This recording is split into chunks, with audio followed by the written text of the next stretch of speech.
Hi and welcome.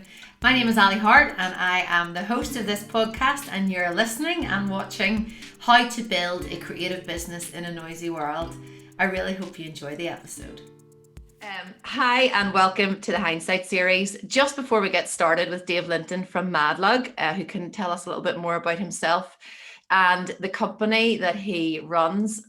I was actually researching at about 3 o'clock in the morning when my third born was in with me, my podcast, and it seems that we're just going up the visual arts charts and the business ones on the podcast. So I would love if you would take just a second to subscribe or to leave us a little review, because that really helps and it's lovely to be able to see the audience grow. But without further ado, I will introduce Dave, or I'll let him introduce himself, which I love. Now that I've been in a few podcasts myself, other people's in the last week or two, I'm definitely more aware that it's never easy to summarize what you do, but hopefully Dave can do that for us, and you're very welcome. Yeah, it's good to be with you, Ali, and on your podcast. So Great. Can you tell us a little bit about you, about Madlug? Even I was telling my boys before I went on air, I was like, do you know the bag? Do you know the bag? And they were like, yes. So, and we also want to get a little one too. Well, I want a little one for when we go hiking, but for the youngest in our house. So can you tell us a little bit more about that? yeah, so And you? so Dave Linton, and 6 years ago I started a company called Madlug, basically as a response to children in care carrying their belongings in black plastic bin bags. There are basically 90,000 children in the care system across the UK and Ireland, one moving every 15 minutes, and most of them have their belongings moved in black plastic bin bags, or today's plastic bin bag is the plastic shopping bag, which is equally temporary. Yeah. And so I heard that, it broke my heart, and I started a business called Madlug. A bit of context to that, Ali, is that I'm married, I have two daughters, teenagers, so I'm busy there trying to keep them happy, and because they're girls, Yeah. and And and COVID. Such so hard for and them. COVID and all of that. My wife and I have a background in fostering, so we did short break fostering once a month with a girl from she was 8 years of age. Still comes along, and she's nearly 27, 28. Wow. With her three kids under the age of 7. So we've done that, and then my oldest daughter is adopted. So so we basically that's the background of how Madlug and Children in Care have kind of come from. Yeah, which is, pardon me, very personally rooted, which is lovely as well to have Absolutely. that. And then, so you've got the girls as well. So so 6 years ago, do you want to tell us a little bit about you, about your own journey to get to even that point 6 years ago? And you were talking about youth work when we were off air there as well. Yeah, sure. So so I spent 22 years as a youth worker. 6 years ago, I was heading up, or about 7 years ago now, I was heading up like a community youth project in an area called Marilyn and Dollingstown, Okay. two little villages between Mora and Lurgan. And I think I've cycled through there. yeah, it's a lovely spot of the world. But basically, I was there. We had, as part of the job, we had been given a house to live in, because Okay. they wanted us to live in that community, and it was bigger than we could afford. So we thought, well, with a little break, let's maybe re-engage with some fostering, Right. and that took us into a course. The course was kind of tick boxing of, we had done it a number of times. It was a bit boring, if I was being honest. And then week 4, they talked about these kids moving, talked about the black bin bag, and that's kind of where it came from. But I think my story goes back even further, because I've been asked this quite a bit on podcasts recently, is, what drives you, what route? And I think as a youth worker, I was always for the underdog. I Yeah. absolutely love the ones who were perceived to be troublemakers, Yeah. and I love getting alongside them, playing FIFA with them, getting to know them, and so that's a huge part, a huge driver in me, is that 22 years of starting my career on Shankill Road in Yeah. Belfast, just at the outskirts of trouble, and then working through, just trying to work with kind of the kind of underdogs, and really believing that every young person is amazing. Yeah. So and then people were saying, well, where else does it come from? And last I suppose where it comes from, and we were talking a little bit off air about this, is I lost my dad when I was 5, and my mum had no insurances. She didn't know how to drive. We were left with a house that we couldn't really afford to keep. Mhm. And as a result of that, lived on the edge of poverty. But it was significant adults, neighbors, people who became significant in our lives that kept me. And Yeah. so from that has driven me to be loving the whole foster care space, the whole adoption space, because significant adults matter. Yeah. And although I wasn't in the care system, I was taken on holiday by neighbours who became non-blood aunt and uncles. And when you start to see that, and then the final thing that I kind of think drives me is last year, my mum passed away with cancer, not COVID, but it was about a year ago, and that's put a lot of reflection in, and kind of my mum raising us Yeah. and modeling that. She modeled something that was just amazing. Is that when she did eventually learn to drive, when she did get into a working environment, because in the days when my dad died, it was, my mum didn't work. Yeah. It was stay at home. One person stayed at home. Yeah. So she went and she trained and became an auxiliary nurse. And Wow. then she eventually went into trade union, working for Unison, and she was seconded at the end. And so I grew up, to be honest, with this modeling, which never really kind of put it in place until the last year or so, where I I watched her bring alcoholics home to our house who were on their fifth, sixth warning, maybe losing their job. She befriended them. She went over and above her union capacity. Yeah. I listened to her on phones, fighting for the underdog, fighting the support, fighting, and all of that just shapes. Then whenever you're an adult, you just go into, I'm for the underdog. Yeah. I'm for the orphan. And that's kind of where the background drive of who I am. Well, it's so great to hear that, and also, without getting emotional on a Wednesday, is this Thursday morning? But so April's the month that my dad passed away, and I was just listening to a podcast last night as well, and it was talking about your upbringing and trauma when you're younger, because losing a parent at you were 5, I was 7. But I really see that in my mum too. And my cousin rang me not that long ago. There was something in the family had happened about a month ago. And she said, "Oh, I've been trying to get your mum." And that was all my life, was the same thing. Mummy was always the go-to for helping other people. And we lived in the country and we were quite exposed. But same thing, we would have had people at the door. My mum was a very open heart for that. And I think just looking back now at how I parent and how I do rely on Michael, and we're getting better as a team. We weren't always great at that, but I think you just learn on your feet, don't you, how to parent? Absolutely. But I do think, geez, she must have gone through so much hurt, but still stepped out and still did all of that. Yeah, so that's lovely to hear that side of the story as well, and that real driving force in it. And then, so tell me, just in terms of, did you start with crowdfunding, or how did Madlug all? Or did you just knock on a few doors and ask people to help out, or did you just? What way did it start? Yeah, it's a bit surreal. So I alongside my kind of background, I didn't do well at school. I failed, got ungraded in my GCSE, business studies, no business background. The only thing, suppose, in youth work I learned was organizational leadership. And so whenever I had this idea, I remember kind of thinking, I've got to fix this problem. And my initial thought was, to go back just to young people and collect their old school bags, because most kids change every year, and Yeah. even if they don't need a new school bag, they change it. That's the kind of culture. And the more I thought about it, Ali, the more I realized that actually the problem was bigger than just our local trust, Mm-hmm. and we needed to do something on a bigger scale. And then my most natural was to set up a charity Yeah. and just fundraise. There's a couple of reasons I didn't do that. Was one, being dyslexic and being in youth work, the funding application stuff was something that I really didn't like. Yep. I wasn't really great at. I was great at getting alongside young people, but not the kind of raising money part. And also is that funding pie wasn't increasing. In fact, it was probably decreasing in the sense of the world of funding Yeah. and charities. And I felt, I knew I could go on and communicate and get a bit of energy with this, but I would just be slicing the pie.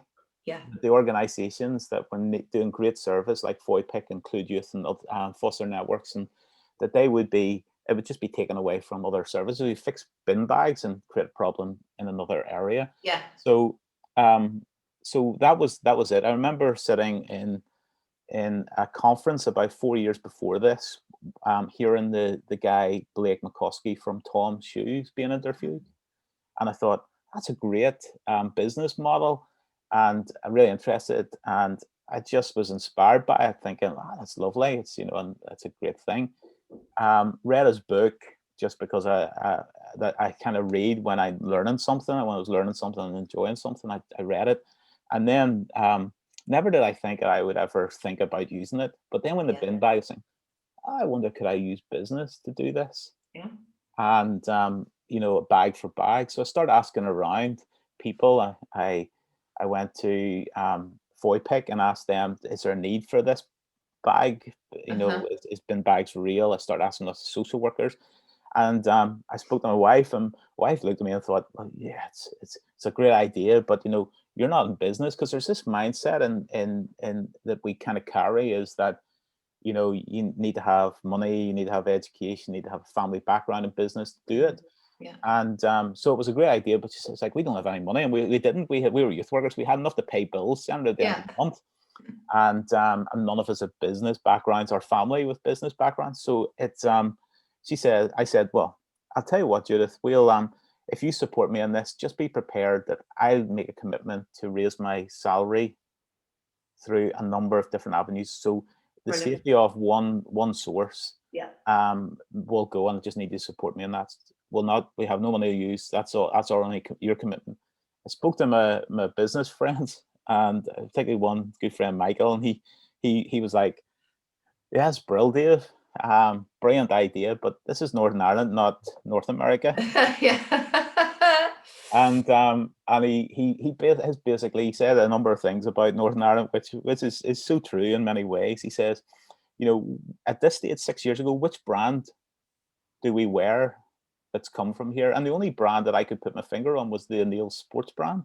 There you go. Yeah. And it's changed world now. I mean, small businesses, lots of kind of brands and all, it's changing. Yeah, but 6 years ago, you're right. Yeah.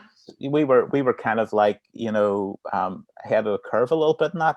And so he says, like, we're importers of brands rather than exporters of brands. And he says, what we also is, we absolutely love our brands. So 6-7 years ago, we did love our Hollisters and our Jack Wills and stuff. But there's a tendency in our culture where we don't mind it if it's last season and we're getting out of TK Maxx 70% off. It's not, because we've noticed that with London. It's just a different mindset. But we absolutely love this brand. So my friend said to me, like, this is Northern Ireland, how are you going to do it? And I just went, I was just stubborn and probably ignorant a wee bit. In fact, probably more so ignorant than I realized. And I had £500 in my name. Yeah. And I started to think through, well, okay, I'll use that £500. I couldn't afford the crowdfund because I didn't have a background. I didn't have in business. I didn't have all that. It was just being too risky. If it had failed, it wouldn't have happened. Yeah. So I needed to get traction before I ever done that. Yeah. So I said to him, £500. At £500, and the £500, and being a youth worker, you sat down with your Mac, and you'll get this as a creative. You sit down and you think, well, you become an all-rounder. So it's like as youth work, I made videos, I did logos, I did all that stuff. And so I'll sit down and create my logo, and the £500 will help me get some product.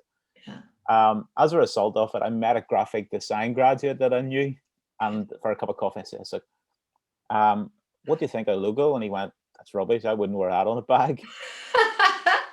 And the pain of it was like, I still look at it. I've got it in my journals, and I've got, the early days concepts and stuff. But the pain of it was like, oh, it hurt. But is it the same one you've still got? No. Okay. And so there was something I learned in business in that moment. I decided that I am going to, that there's a cost to business. Yeah. And if I'm getting so precious on a logo, I'm never going to grow this. Yeah. That was the number one learning. So I took £480. Right. I paid 40% of a deposit with that £480 to an amazing design company called Studio Stereo. Okay. In Belfast, and said, look, would you design me a a logo and come up with a couple of concepts. Mm-hmm. And so I put the deposit down. I didn't have any money for the remainder, and they came up with it. And the Madlug logo was the one we went for, and it was the one that I least liked at the time. I've learned that in art and Yeah. creativity is if you like something straight away, you get tired of it quickly. There you go. That's a great line. And if you listen to an album that you love, first listen, you'll stop listening within a few weeks. Right. It takes a bit of you end up. So I still today do that. I tell out the team, if you like a concept, first off, we're not going with it. Yeah. And we'll go. So I went with a Madlug logo, no money, the 20 quid left from the 500 pounds went on my first month store subscription. Right. And then I got a couple of samples literally made, and simply went live with just holding samples saying, please be patient. It may take 3-4 weeks to get these. So to date, we have not had any investment. We have grown it just by reinvesting from that £500. Brilliant. That is, I'm glad you've kind of paused there too. I want to ask you, so the same with me, and my husband always says, be careful how you word this, but similar thing, didn't have background, didn't have money. We lived off Michael's salary for all the years that we, until I started to make money about 3 years ago. But and I was a photographer for about 4 years because I thought that was the only way I could make money that was, I knew what we were getting paid and it was pretty steady and it was good. And then I sold all my equipment, so I couldn't actually do photography anymore because I knew I wanted to do the paintings. And we had a similar conversation where I was saying to Michael, can you just go with me in this? And he's like, with 2 small kids, and he's like, he said, everything of my salary just goes out. But I was just going to ask you, so same with me, I've never had investors, and sometimes I've been in those money moments where you think, can someone just come along and say, you're amazing, I'm going to throw 10 grand at you? But I'm glad now that that hasn't worked. I know it works differently for different people, but how did you feel in those moments when you had that 500? Because listening to you talk, I've been trying to really think about, because people are asking me a lot about my own journey now that exposure is growing for my work. And I do have to try and remind myself of those days where I think I always believed it would work. I just didn't know how. How did you feel? Can you remember, or was it just driven, or just up in the morning and? No, I'm not superly driven. I'm pretty cautious, so I'm not a. I think being cautious has been the key. I don't play the card. I don't believe in the card that's out there in business is high risk, high gain, because all you hear is the few that win. You don't hear of the loads that don't win. For me, I look back and at that time, £500, you think, I wish I had 500,000. Yeah. And you start to think, if only I had this money, and you start planning as how do I get investment, how do I get money, and it drives you. But looking back, I go, the greatest gift that I've had in this is being not in that place of not having the money. Yeah. Because when you're not having the money, you are more innovative. Mm-hmm. So you find solutions to problems. Yeah. And you build, and the issue with a creative is that we're very visionary. So you see the end result. Yeah. So I have a picture of the finished picture. Yeah. And the risk is that at the start, if you have all the money, you sell that picture to the investors or the people or the money people, and you make the wrong decisions. You don't maybe reach it. Yeah. You've basically went to the wrong location too quickly. You've got the wrong product, wrong stock levels. You don't know the customer.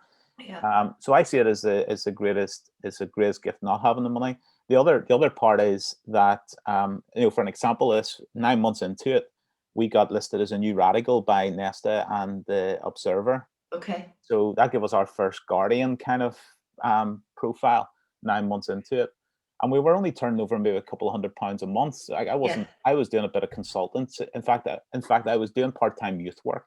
Okay. And it was the hardest year because I didn't have the vision for it. Uh-huh. And I just had them a notice in saying, look, I'm going for this. And I did a bit of consultancy in social enterprise space.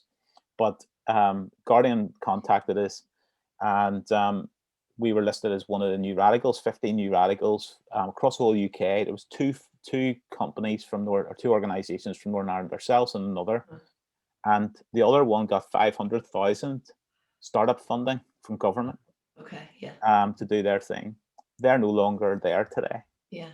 because they went to the wrong location to run their business and got too many people. Overhead was too big, and because the funding allowed it. So Imagine 500,000. You'd be like, whoop, holiday. yeah, I believe I wouldn't be here today. I agree. I think I'd be the same too. But I do look at it, being part of some programs and stuff. And yeah, there's tech worlds where you need, but I think there's a risk where the goal in itself is being an entrepreneur. The entrepreneur is the vehicle to make change or to deliver on impact. Yeah, and I love that as well. I love that at the minute. I'm learning as well a lot about like entrepreneurial, because sometimes people would use that with me, and I don't know how I feel about that. It's not really something I would use in my own profile, but I agree, it's the journey. It's like it's not about the final, that it's about the entrepreneur, like how you make that work from A to B to C.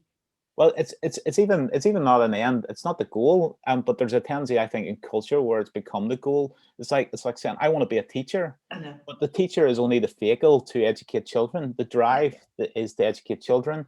Yeah. And the vehicle, the entrepreneurship is to for social entrepreneurship. It's I want to make a social change, and I'm going to use entrepreneurship to deliver on that. Yeah. And but I think if you make that the goal, then what happens is you just spend your life chasing money to enable you to be that person. Yeah, and that's another conversation I've been having now. I want to ask you about your team as well, but I now have 2 people in my team. It's very exciting. And I actually said the words to a friend who, a bit like you were talking about business friends, I have a few business friends who are just, they're in a different league, but they're really good mentors without meaning to be. And I used the words to one of them there last week. I was like, I see myself having 20 people on the team. I just don't know when that will be, but I now see that could be something. But whenever you were growing the team, or you talk about we, when did that start for you? That culture started from day one. Okay. So I've never went to me. I said we from day one, because for starting Madlug, I got people around, even volunteers, and I classed them as we. Brilliant. And I always had a context that this was going to grow into, it was more than me from day one. Yeah.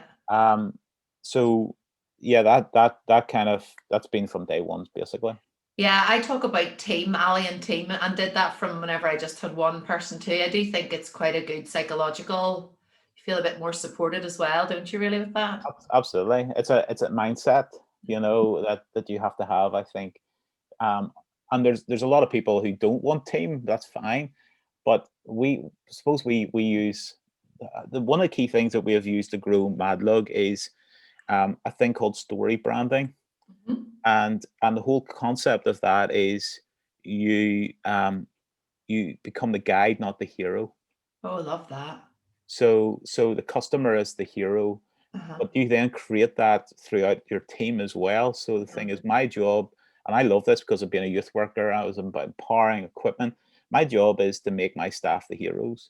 The job of my staff when they're in places to manage others is to make their staff the hero. So if everybody's being made a hero, they move from hero to guide, guide to hero, hero to guide. That's great. And you keep that, but you use that then as the external, in the sense that, you're solving problems. You're making the customer the hero. So in some ways we don't even talk about, we're very customer focused in saying we want you to empower you to make a difference. You don't have to set Madlug up now, but once we introduce the problem, if it moves you, we can empower you to be a hero in a child's life. Yeah, that's great. So I didn't work in youth work, but I worked with young people with learning disabilities, and then I worked with the traveling community and a lot of council across communities. And similar thing about having a real heart for the underdog, and also just getting alongside and loving it. I just remember those drives to all different parts of Belfast and being a little bit like, what am I doing here for £30 for a full day's work? But at the same time, my car boot was full of art materials and I had a blast, and I would still bump into some young people now. I worked one-to-one with social services, and that was they were beautiful times because they were young people who'd been abusing drugs or had been abused themselves. Do you find that I would have been trained in person-centered planning.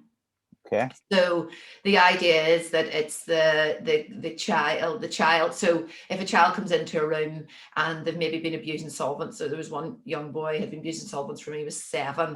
So when he came to me, whenever we worked together, he was 11. So I would set up a room because, well, I think all children now, sadly, because that was back before phones were a thing, I think everyone's attention span is smaller and smaller, but because it is instant gratification, so it really pushed me because it meant I had to set up different stations. So when he was finished with the Play-Doh, then we moved on to something else, and there was a real innocence in that too. I remember you thinking he'll never like these stickers, but he loved the stickers, and there were dogs because he really liked dogs. But I think my training with social services and all the different youth work, I think that's actually helped me in my business. Now you're talking about storytelling and about customer first and about, I don't find it just as easy with me, not to say that yours is easy, but yours is quite straight cut, that with one chat, bag for bag.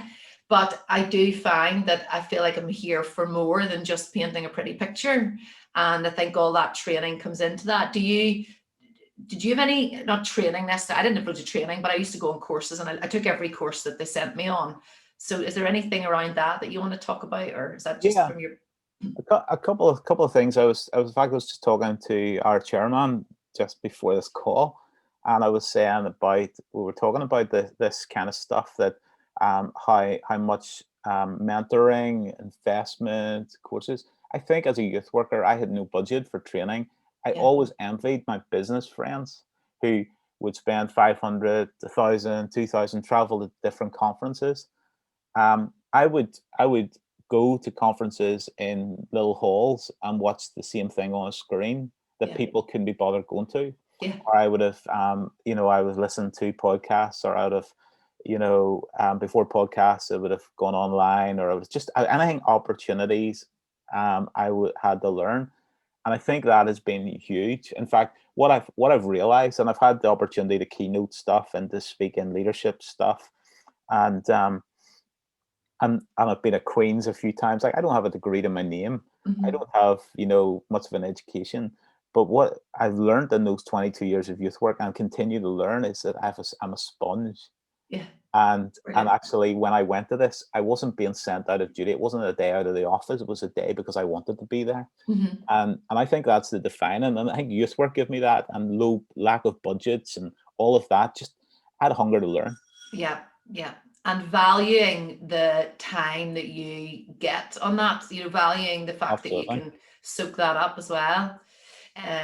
Well, just then to switch gear, because I don't want to keep you too much longer. Can you tell me then a little bit about the power of social media and how that's changed over 6 years since you first launched? Because the reach is unreal, really, with it. And then I want to talk about IKEA as well. You've got the bags are now, didn't they picked up on that, which I love that, because I think about you having that conversation with your wife, and it just feels very real to me, and me speaking to Michael, and Michael not really fully understanding, but being supportive. And now the fact that you can reach people all over the world and it's happening. Could you tell me just a little bit about those small conversations at the start, and then this vision, or not even a vision, but just the growth via social media? Has that helped you? What are your thoughts on that? Yeah, I think social media has been huge. It's definitely changed from when we started to what it is now, and actually harder, I think, now than it was when we started. So when we started, you could go on a live video, hold up product, and it just get traction. Without spend, you find it hard to get traction these days. And so we still don't spend, to be honest. I don't think you do. I think it seems they're very organic. Yeah, I mean, part of that has been we've had some challenges with one of the social media platforms over the last 6 months that we haven't been able to put spend on. But to be honest with you, in the 6 years that we've been going, we've spent no more than £10,000 on marketing, which is, I know companies and social businesses that are spending £10,000 a month just on one campaign. So and they're getting turnover. We're trying to be organic, but there's also a reason for that. Is it organic, and also is we don't want to grow sales at a pace where we haven't got the capacity to give. So we're journeying that giving back into local authorities. and if we want to be able to deliver on it rather than Okay. just be business first, business first as far as profit does good.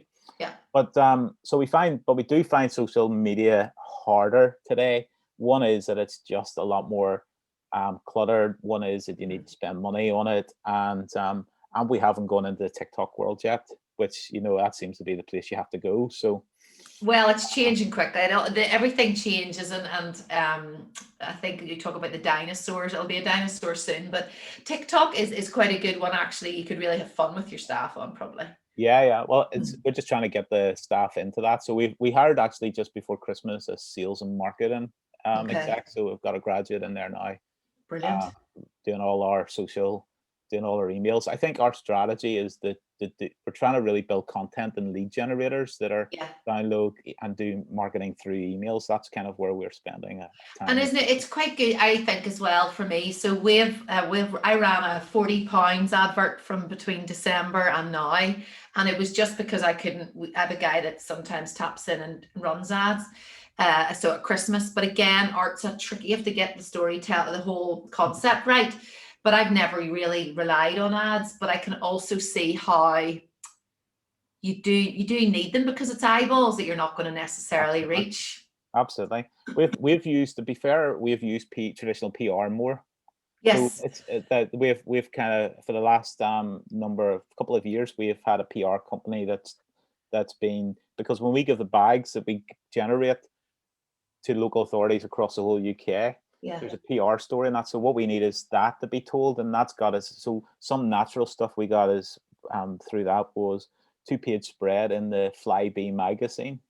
Amazing. Which that was free, apart from the PR company doing it. We got we've had that was the biggest one the PR company got, but we've had local kind of in areas across. So all that organic reach then comes from that. Mine was the same actually. I had Nicola, and I was running the other day and ran into her and was telling her I really want to do this painting here, and I'm trying to do a lot of Belfast ones that I used to run away from all of that, and I'm like, I want to enjoy my city and paint about it. But I was telling her, I was like, in August, September, I want to work with you and for it to be a bit more methodical. Before I relied a lot on her, whereas I'm excited about like being able to be a bit more, this is where we can go with this. And she now knows my work as well. But the Flybe thing's really interesting because excuse me, there's another guy and he travels a lot, well, not since COVID, with business, but he always said to me, I want to get you into one of the airline magazines.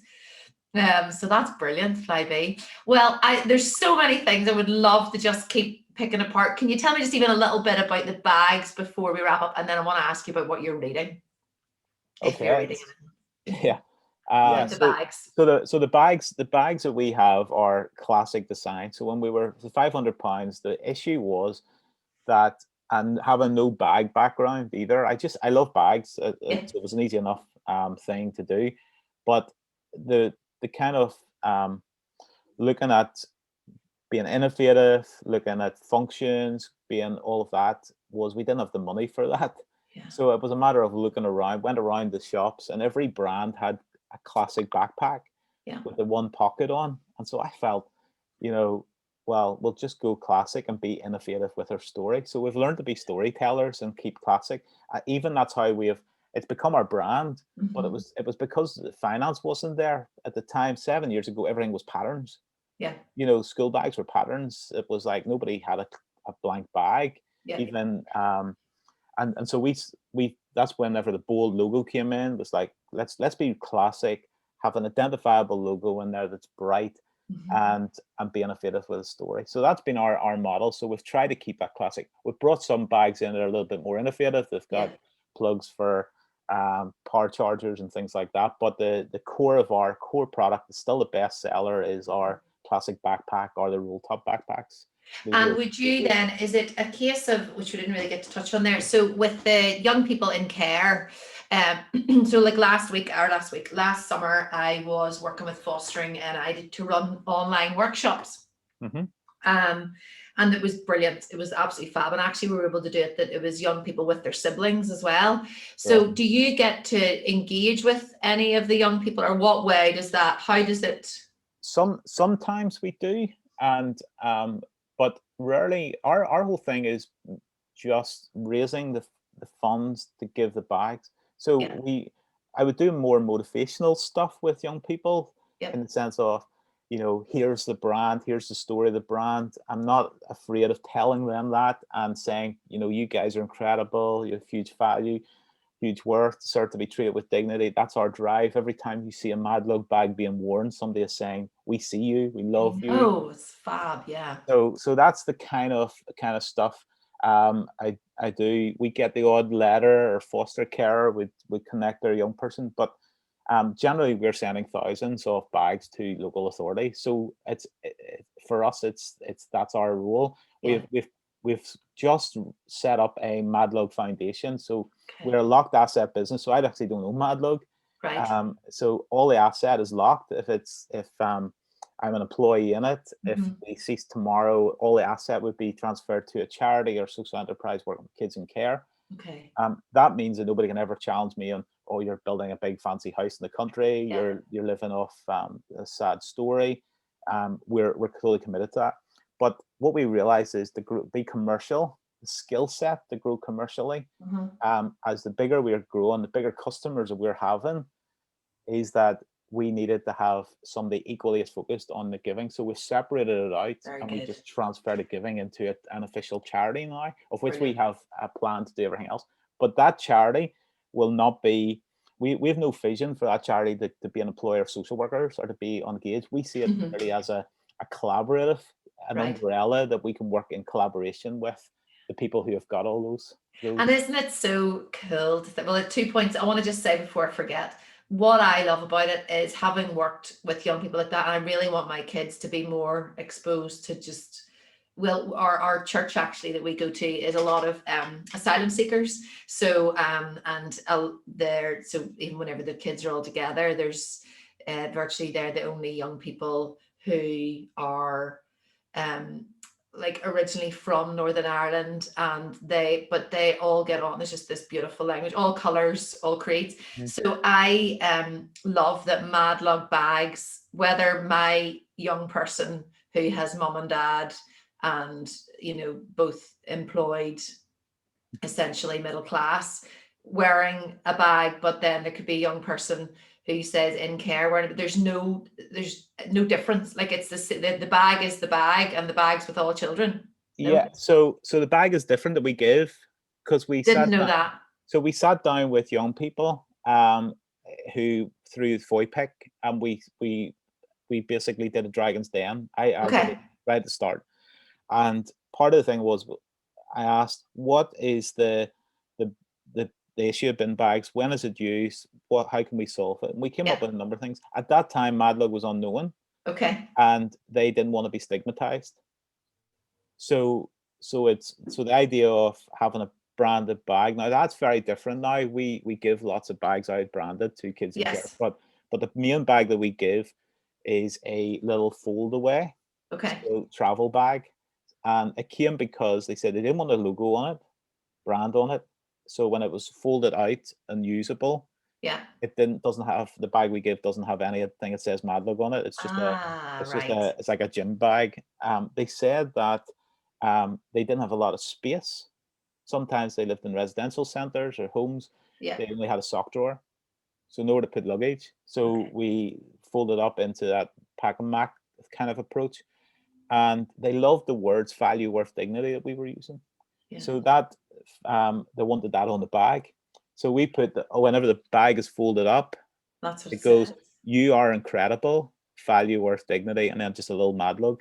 And so the other thing that was space was social workers were arriving unprepared.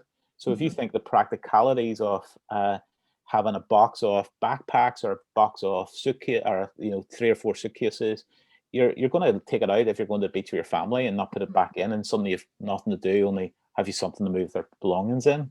Yeah. So so this particular bag, one of them opened up, holds 20 of them folded up, which means that one gym bag in the back of a social worker's car can help one child with lots of stuff or 20 children with few stuff. And they even told us that they didn't want it to be superly big, Mhm. because if you had some children, actually we hear, that have nothing, and Yeah, some that have lots. yeah, They didn't want to reinforce the problem by having a big bag with nothing in it.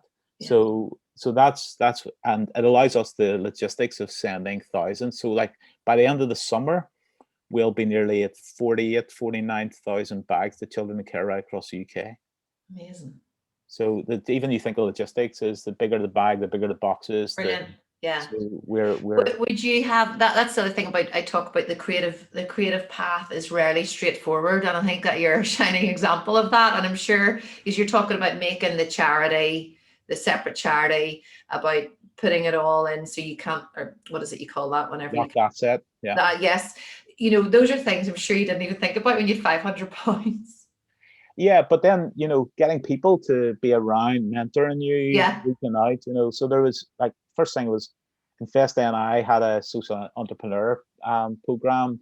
So there was never money, but there was support on helping you get the legal. But not even the money. I mean, just as in, would you have believed that you've had to make those decisions, as in, like you're thinking until you're in it, or did you always believe it would be big?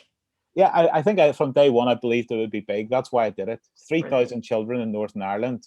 We could have ran a marathon. Or maybe I couldn't have ran a marathon because I like my coffee too much. But we could easily have fundraised. Coffee and buns and into the world over rather than running or climbing a mountain. So the thing is that we could have raised money to get the 3,000 kids in Northern Ireland. Yeah. We could have done, but the problem's global. So there's 90,000 in the UK. If you take America, there's 500,000 kids and the standard is in America is 2 trash bags. Yep. So it's a global problem, and I just felt at that time we were fixing a problem. Where we are now, Ali, is this, and this is the creativity. Suppose anybody starting a business is you don't always you start with what you see. Mm-hmm. And where you get to. So one of the key things that I've learned in Madlug, it was that it was just a simple way of getting money to give bags to kids. Mm-hmm. So we had no bin bags. But I remember it was 2.5 years ago, we were at Summer Madness in Glenarm. We had been there for about 3 years before selling bags. So it was one of the few places where you would see lots of Madlugs being carried because we had been there consistently every year. Mm-hmm. Out of 1,500 young people that were there was 300 of them carrying Madlug bags, we counted. Mm-hmm. So every group had and it was just phenomenal. A youth worker from Pole Glass area came and says, we're, was buying a bag for his wife. And he said, we have a young person in care as part of our group. And I went, there's no risk of stigma here. There's no risk of, tell him to come down and choose a bag, a backpack, choose his color. He doesn't even have to talk to me because that youth work thing where they're really cool in the center, but when they see in the park, they drop their heads. And I thought it doesn't have to be. This is what I've learned is this is not about Dave feeling great. I was going to say that. Yes, you can tell that. This is about us just genuinely helping the young person, and so he just has to pick his color, let you know, and I'll give it to you for him. The last day the youth worker comes down with this young guy, 17 and a half, says, "Hi Dave, this is Jay." And so I'm, Jay, what color bag would you like? He says, I'm colorblind. I says, what football team do you support? He chose a red bag. I give him a red bag and says, what's your story? He says, I've been 15 years in care. I've had, in a 2-week period in that 15 years, I moved 15 times with my belongings in bin bags in a 2-week period. And he says, because of drugs and stuff like that.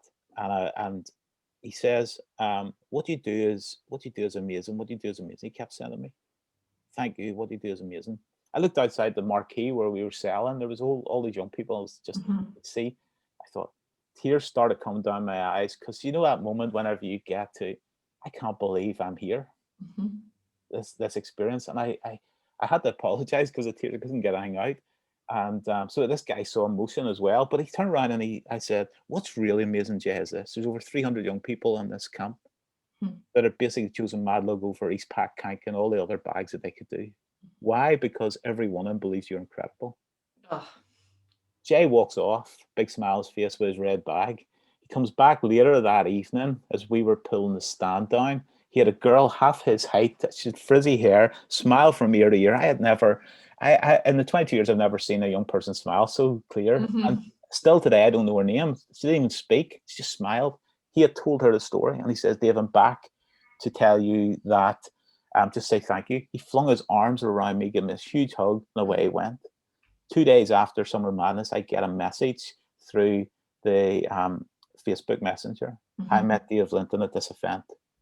I'm going to be 18 soon, and I've decided for my 18th birthday, I'm going to give all the money that I get to the work of Madlug so that our young people can experience what I experienced. And it was at that moment Madlug moved for me from this little thing of just generating money. That's our little act of love. Yes. But actually, it's the empowerment of people in cities across the world, communicating this love without words, this non-verbal communication. And the impact of that, just, you are incredible. So the little bags that they're getting, if they have the bags, if they're not, through the motivational talks, through the opportunities of sitting down and encouraging young people through Twitter and all those kind of mechanisms that we spend our time in that space, we're connecting them to say, every time you see this, and young people in care tell us they feel lost in a care system. They feel that nobody cares, nobody sees them. It's not like homelessness where you walk outside the street and you see somebody and you have a perception. The only people who see the care space are foster carers, professionals. And it's a concept of everyone's paid to care. So we've got this beautiful thing going on where people are paying for bags, paying to care, wearing it with pride, communicating, and practically giving kids bags so that they have no bin bags being used or plastic shopping bags. And bringing it right down to individuals, because it's that physical act of, it's not like we're doing all this so we can raise all this and just throw a big, but it's like each individual. It's great. Absolutely. And you have to have that, because when you are in this space, we get a lot of comments saying, why don't you just give them backpacks? Why don't you give them suitcases? Why don't you? And we keep going back to, and we've been asked to go into homeless space because black bin bags are used there. We've been asked to go into prison spaces because when young prisoners leave prison, and we've said no to all of that, because for us it's about the place of that individual, that one child, that unseen, and that's our bag, that's our area. So if I could say one thing to anybody starting a business, is find your black bin bag story in the big story. Don't try and change the whole care system for us. Don't try and fix the whole problem that you have a heart for. Find your black bin bag, because that helps you organically connect and grow something, and that's been our success. It does, and especially having a story as well, and having a like you're saying, it just, when you talk about that story with Jay, it made me think there about, if I write a post about grief and I have a mother contact me and say, I haven't typed in 2 years, and I wanted to just put this together to say I read your post and I get it. Thank you for sharing. Do you want to just tell us what you're reading? You were talking earlier about when you really want to learn something, you soak in. Do you want to just finish up by telling us what you're reading? And thank you for sharing all of your story and the story of the whole business. Yeah, so probably at the minute I'm not reading a lot, of being honest, and leaders need to read. But because of my dyslexia, I tend to use a lot of podcasts. So I go through seasons where I'll either read audiobooks. Probably the best book, in fact, no, the book I'm reading at the minute is how to become a rainmaker. Having to train myself how to do sales. And how to do a rainmaker. So yeah, so I'm using that at the minute. Who's that by? I feel like I know that book. I can't even remember. It's a little grey book that somebody gave me and says here it's all about formulas. If you contact 4 people, or how many calls can you do a day? And we're just trying to create a culture of Madlug has been so organic, but now that we have a team of there's 5 of us and 1 girl on top of that out and on maternity coming back, so that'll be 6 staff. So the bigger the team, the bigger the overhead. We just need to be that organic to intentionality, and that's kind of what I'm learning to lead on. One I really like, and I actually sometimes hate being a leader, but I feel like I can't grow unless I do stand up to it.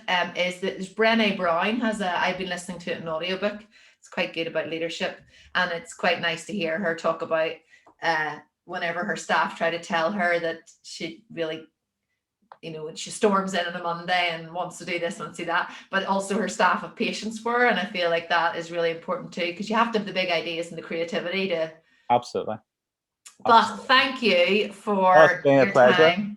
I really could just keep talking to you. So it'll be lovely to maybe have you on a live or something on IGTV at some stage. Yeah, let's do it. Absolutely. But And all yeah. the best. Anything that is out at the minute, any new product, like, and I know that you're very centered and it's the bag is your classic.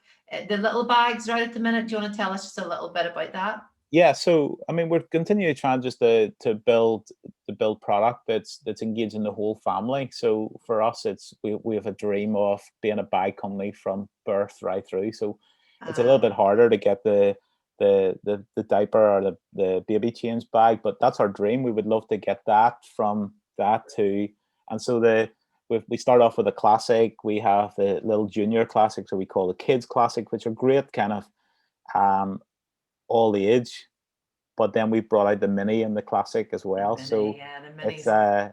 it's small, and we tended to go off children's titling for that, just because we saw it, people could, and it makes a great kind of like day bag in the sense Yeah. for everybody. So It does. Well, all the best, and I'll probably have you back to continue this because there's so many things that we even get to ask. absolutely. But keep doing what you're doing, and I'll pray Well, over it all. And just, it's been lovely to hear how you've made it work. Thank you for that. thank you.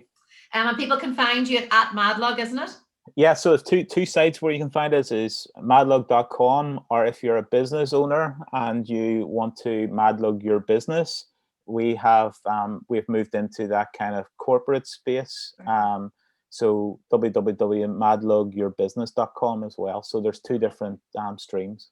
Brilliant. Thank you. And thank you everybody for watching and for listening. And as I said at the start, if you could leave a little review, that would be amazing, and subscribe, because we've now doubled, I think, in the last while again. So it's been great to have that growth and the people just engaging with people, because I love to spotlight and share stories. But I will see you and hear you on the other side.